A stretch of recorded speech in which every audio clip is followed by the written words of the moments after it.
मेघमाଳରେ शीघ्र आगमन କରିବାକୁ ଯାଉଥିବା ପ୍ରଭୁ ଯୀଶୁଖ୍ରୀଷ୍ଟଙ୍କ ପବିତ୍ର ଓ ବହୁମୂଲ୍ୟ ନାମରେ ନିର୍ମଳକରା ୟୁଟ୍ୟୁବ୍ ଚ୍ୟାନେଲରେ ଆପଣ ସମସ୍ତଙ୍କୁ ସ୍ୱାଗତ କରେ। ପ୍ରତିଦିନ ପ୍ରତି ପ୍ରଭାତ ଆମମାନେ ନିର୍ମଳକରା ୟୁଟ୍ୟୁବ୍ ଚ୍ୟାନେଲ ମାଧ୍ୟମରେ ନୂଆ ନୂଆ ପ୍ରସଙ୍ଗରେ ପ୍ରଭୁଙ୍କର ବାକ୍ୟ ଶୁଣିବାର ଅପୂର୍ବ ସୁଯୋଗ ପାଉଛୁ। ପରମେଶ୍ୱର ପ୍ରତି ପ୍ରଭାତରେ ତାଙ୍କର ପବିତ୍ର ବାକ୍ୟ ଦ୍ୱାରା ସେ ଆମମାନଙ୍କ ସହିତ କଥାବାର୍ତ୍ତା ହେଉଛନ୍ତି। ସେଥିପାଇଁ ସ୍ୱର୍ଗର ପରମେଶ୍ୱରଙ୍କୁ ହୃଦୟ ସହିତ ଧନ୍ୟବାଦ ଦିଏ। ତାହା ସହିତ ଆପଣ ସମସ୍ତଙ୍କୁ ମଧ୍ୟ ହୃଦୟ ସହିତ ଧନ୍ୟବାଦ ଦିଏ, କାରଣ ଆପଣମାନେ ନିୟମିତ ଏହି ଚ୍ୟାନେଲ द्वारा प्रसारित होता कार्यक्रम गुड़िक देखुंत केवल देखुंत ताहा नुहे लाइक शेयर कमेंट्स गुड़िक द्वारा आपण मैंने आम अत्यधिक परिमाण उत्साहित करुँच। प्रभु आपण समस्त को प्रचुर भाव आशीर्वाद करूँ। आसतु आज प्रसंग निकट को जावा। आज प्रसंगटी यही प्रकार अटे, अन्य माने न बुझिला परी यीशु कहीं शिक्षा दौले। अन्य माने न बुझिला परी यीशु कहीं शिक्षा दौले। प्रिय माने आमान को प्रभु जीशु ख्रीस्ट से महान शिक्षक, से गुरु मानकर गुरु, तांकर शिक्षा गोटे छोट पिला मध्य बुझीपारे। मात्र जीशु ख्रीस्ट जो शिक्षा दौले आ से कहते जे मु दृष्टांतरे एथिपाई मु शिक्षा दौची जे प्रकार कि से माने बुझी न पारती। आम अनेक समय जो दृष्टांत गुड़िक आमान को दिया जाए, आमान को शिक्षा को सरल आ सहजरे बुझीबा निमंते विभिन्न प्रकार दृष्टांत गुड़िक दिया जाए। मात्र जीशु ख्रीस्ट दृष्टांतरे एथिपाई शिक्षा दौले जे से माने जे प्रकार बुझी न पारती। यीशु ख्रीस्ट को शिष्य माने पचारे आपण कहीं दृष्टांतर शिक्षा दौरान। यीशु ख्रीस्ट से कहले 13 पदरे माथ्यू 13:13 रे से माने देखु देखु देखती नहीं और शुणु शुणु शुणती नहीं कि बुझती नहीं। एणु से दृष्टांत द्वारा कथा कहुच्छी। प्रिय माने प्रभु जीशु ख्रीस्ट दृष्टांत द्वारा से एथिपाई कथा कहते जे से माने देखु देखु देखिबे नहीं, शुणु शुणु शुणिबे नहीं कि बुझु बुझु बुझिबे नहीं। न बुझिबा निमंते परमेश्वर प्रभु जीशु ख्रीस्ट से दृष्टांतरे शिक्षा दौले। कहीं न बुझापी से शिक्षा दौले एथिपाई जे प्रकार कि से माने आसी तांकु पचारंतु। शिष्य मानकु जेतेबेले यीशु ख्रीस्ट शिक्षा देले से माने शुणिला परे जो बुझी न पारले गुप्तरे आसी यीशु ख्रीस्ट को पचारुथिले, प्रभु यही सब शिक्षा गुड़िक आपण देउछंती जे यार अर्थ कौन,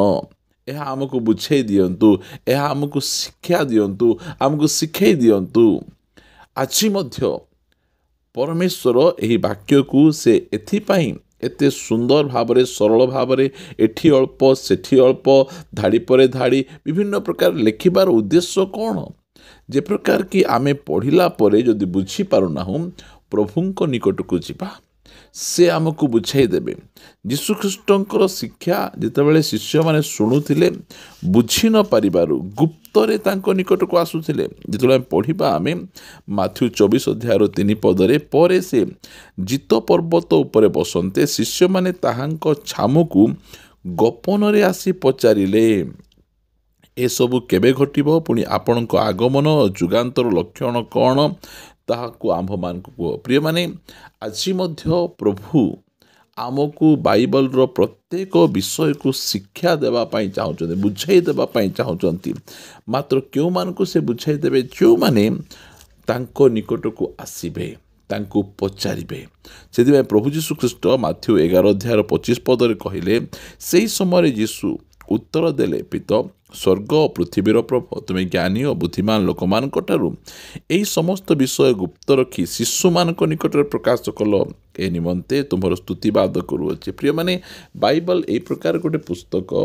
आउ बाइबल शिक्षा यही प्रकार शिक्षा जे ताहा गोटे शिशु बुझी पारिबो। ज्ञानी और बुद्धिमान लोक मान गुप्त रखी शिशु मान निकट से कहीं प्रकाश करुँच। शिशु मान गोटे गुण है पचारे। आपड़ देखिथिबे शिशु माने टिके हेले माँ एटा कौन, बाबा एटा कौन, भाई एटा कौन, अंकल एटा कौन, से माने सब समय से माने पचारुथिबे। से माने को शिखिबा को इच्छा, जानिबा को इच्छा, एटा कौन, काहे के एमती हैला, कौन पाई सेमती हैला, काहे के प्रकार करा जाउची, एहा पचारुथिबे। प्रिय माने आमे मध्य जदि बाइबल को बुझु नाहु, आमे मध्य यीशु ख्रीष्टଙ୍କ पाखକୁ आमे शिशु परि आमे जीवा। आज अनेक जन से गर्भ सकाशु से माने जानती नहीं। से माने आमको कहीं शिक्षा देवा दरकार नहीं। आमे सबू जानिछु, आमे सबू शिखिचु, आमे सबू बुझीचु, तुमको कौन दरकार तुम्हें आमको पचार आमे तुमको कहबू आमको कहीं शिक्षा देवा दरकार आज मंडली रे ए प्रकार लोक भर्ती अच्छी जो माने कि चर्च रे बसिले बाइबल भी खोलिबे नहीं से नोटबुक तो छाड़ी दिंतु से कौन सी प्रकार भाव में अन्यर शिक्षा को शुणापी से आग्रह ही ना कारण से निजे निजे मु सबू जाणीदेली शिखिदेली आज ये प्रकार अनेक लोक अच्छा से पाखे वाक्यर प्रकाशन ना वाक्यर ज्ञान अच्छी ज्ञान क्या परिवर्तन कर प्रिय माने शिशु परी यीशुख्रीष्ट कहीं से प्रकार दृष्टांत शिक्षा दूसरे कारण जे प्रकार कि लोक मैंने बुझी न पारी पाखक आसतु से सब विषय गुड़िक को खल भाव से खुल्लम खुल्ला अति सरल भाव में गभीर भाव में से शिक्षा देवे आउ क्यों माने यीशु पाखक जी शिष्य माने अन्य माने आसु नथिले साधु की फारूसी माने यीशु निकट को आसी से माने एटा कौन पे शिक्षा देले आमको बुझे दिंतु आमको शिक्षा दिंतु मात्र से माने आसु नथिले मात्र किए जाउतिले शिष्य माने जाउतिले प्रिय माने आज शिशु परी हेई आमे शिष्य मान परी आमे यीशु निकट को जीवा आ प्रभु को कहवा प्रभु ए शिक्षा कौन यार उद्देश्य कौन प्रिय माने बाइबल को परमेश्वर अति सरल भाव में बुझेबे बाइबल रो लेखक पवित्र आत्मा परमेश्वर से चाहूँगी से अति सरल भाव में सब विषय गुड़िक को आमको गोटी गोटी करिकिना पुंखानुपुंख भाव में बुझेदेवे जो समय आम ता बुझीदेवा आमर जीवन परिवर्तित हो देखो से ही कांडाग्नि राणी व्यवस्था से बाइबल पढ़ुले मात्र बुझीपार नथिले मात्र से फिलिप को कहले फिलिप आज्ञा मत टे बुझाई दियंतु जो बुझाईदेला से बपतिस्म ग्रहण करदे से प्रभु को स्वीकार करदे प्रभु को निज जीवन त्राणकर्ता भाव ग्रहण करदे प्रिय माने जो समय आम वाक्य को बुझीदेवा आम जीवन कम्प्लीटली बदली जीव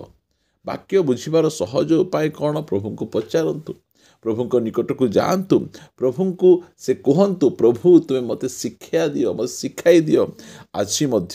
जो समय शिष्य मान को से बुझाइले से प्रभु आज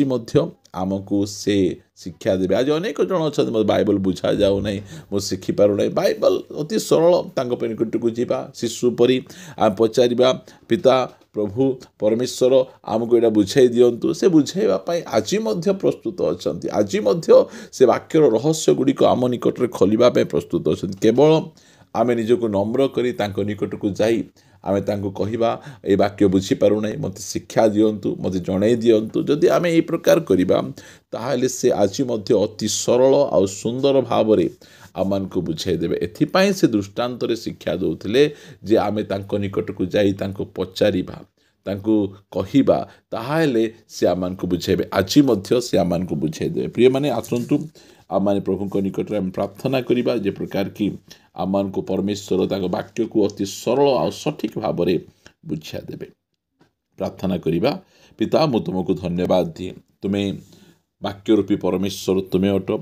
तुम्हें आपना वाक्य को आम निकट में प्रकाश करवा परमेश्वर तुम्हें अट तुम नाम धन्यवाद हो प्रशंसा हो आज प्रभु तुम्हें तुम पवित्र वाक्य आम निकट में बुझाइवाई प्रस्तुत अच्छा प्रभु नम्र सहकारे आम तुम निकट को आसीचु प्रभु तुम्हें वाक्य को आमको बुझाई दियो शिशु भाव में आसीचु शिष्य भाव में आसीचु वाक्य पढ़ा समय ताहा आम को कौन सी प्रकार भाव में कष्ट न लागू तुम्हें अति सरल भाव में से वाक्य गुड़िक को बुझा वाक्य गुड़िक को बुझी आम जीवन को परिवर्तन करी प्रभु आगमन निमंते प्रस्तुत हो पारू आहरी अधिक आग्रहर सहित तो वाक्य को आम पढ़ी पारू दयाक तुम्हें अनुग्रह कर प्रभु तुम्हें आम को अति सुंदर आ सरल भाव में यह विषय गुड़िक शिक्षा दौच से मु तुम नाम गौरव करे प्रार्थना शुणिछ धन्यवाद प्रार्थना प्रिय प्रभु यीशु नाम रे मागुछु आमीन आमीन समस्त को नमस्कार praise the Lord God bless you प्रभु आप समस्त को प्रचुर भाव आशीर्वाद करंतु प्रभु जो अनुग्रह करती आसंता अध्याय आ नुआ प्रसंग में आम प्रभुकर वाक्य शुणा रहा समस्त को नमस्कार praise the Lord God bless you.